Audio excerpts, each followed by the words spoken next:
Hello, I'm Mary Gordon. I'm happy to speak to you today about the concept of resilience.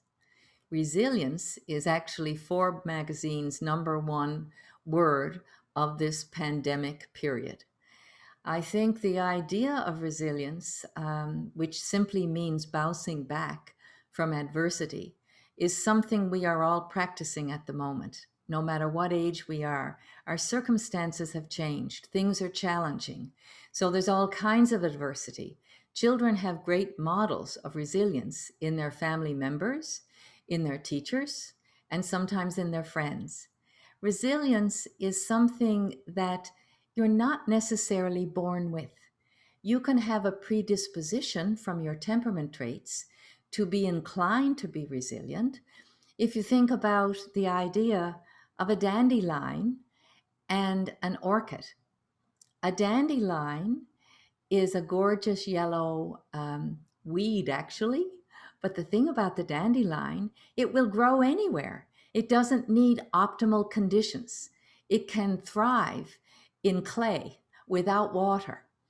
If you think about the orchid needs a lot of tending. It needs watering. It needs exactly the right light and exactly the right temperature in order to bloom. It's more delicate. If we think about ourselves and our children as either dandelion like or orchid like, you can see how we would be more resilient if we were like a dandelion. And this concept actually is used in child development to think about how some children need a soft cushion to thrive and others can just bounce off concrete. So there's another aspect to the concept of resilience, and that is that it is developed by the relationships which surround the child.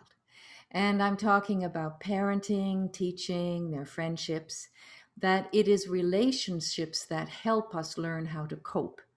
There's different kinds of resilience. For example, little babies, when they're learning to walk, they fall down a lot and they pick themselves up. They're quite resilient about this and they carry on trying. But later on in childhood, there appears to be a difference in children. Some little children, if they hurt themselves, it takes them longer to bounce back from that. Other children will just pick themselves up and carry on like the baby.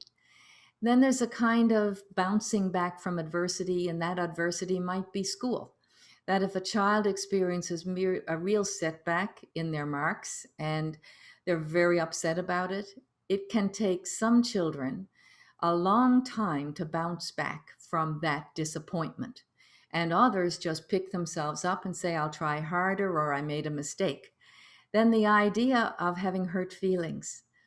Some children are deeply wounded by hurt feelings and it takes them a while to recover. And other children say to themselves, okay, so I'll make a different friend, or I guess they didn't mean it. And they find ways to be resilient about hurt feelings. So, this whole idea during the pandemic, how we can help our children be more resilient, it's really useful to know that they are watching us all the time. So they are learning from you your ways of being resilient. And there may be many days when you just like to pull the cover over your head and stay in bed, but you don't. So, this idea of being able to develop resilience from loving and supportive relationships around a child is really where we're coming from in Roots of Empathy. Because, yes, you may be predisposed to be more resilient, but if you're not, it's not a character flaw. And it's up to us as parents and teachers and members of the community to make sure that every child has the circumstances to thrive. And that's what we can do.